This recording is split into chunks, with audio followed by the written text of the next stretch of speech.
right, so my piece, kind of along the same lines of that. Originally I was going to do like a solo comedy piece, but I kind of wanted to make my swan song on the stage a little bit more sentimental.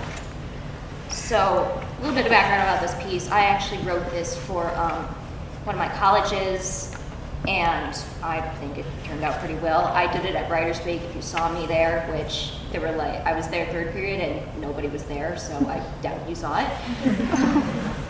Thank you. So, yeah, the title of this piece is called An Ode to the Moon. Night itself is an acquaintance of mine, due to my less than ideal sleep schedule. Our bond has strengthened when the sky is painted with his jet black blood. He brings a tranquil environment that I never seem to achieve during the daylight. It's almost comforting, in a way.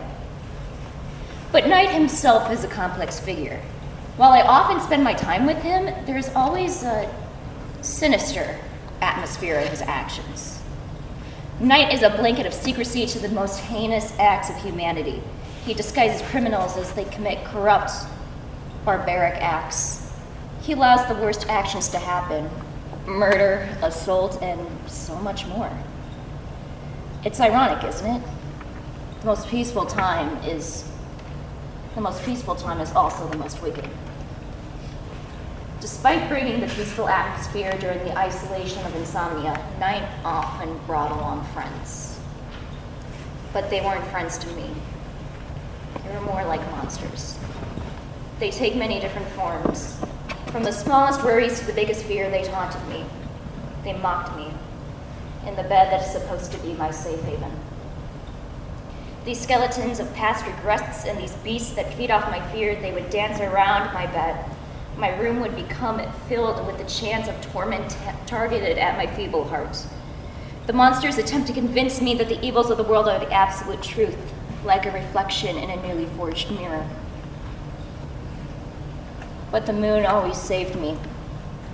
Her light peeks through the blinds of my window to check in on me like a mother would. When the monsters are exposed to the light, their power lessens. Their tormenting chants are silenced.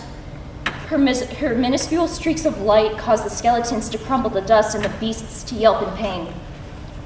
I am now accompanied by the moon. The moon. I have always admired her. It's a weird fixation, but my fascination with the moon is never ending. I've always been enchanted by her prowess, her determination to rise every night. And despite being the solitary source of light in a period of gloom and sin, she continued to rise tall night after night. Even on the rainiest nights, I can feel her glowing warmth shatter through the clouds. But that is why I'm so enamored by her. The moon has always taught me how to shine even in the darkest of times. Even Night loves her radiating beauty, allowing her to tower high over his darkened kingdom. Whenever monsters begin to arise, the power of the moon is a savior to me. She watches over me while my mother slumbers in the room across the house. Because of her, I no longer feel isolated at night.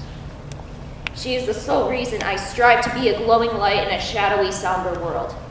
She has helped craft a luminous heart that I carry in the cavity of my chest. To this day, I carry her luminescence with me, and she strengthens my spirit, leading me through the adversity of adolescence. Thank you.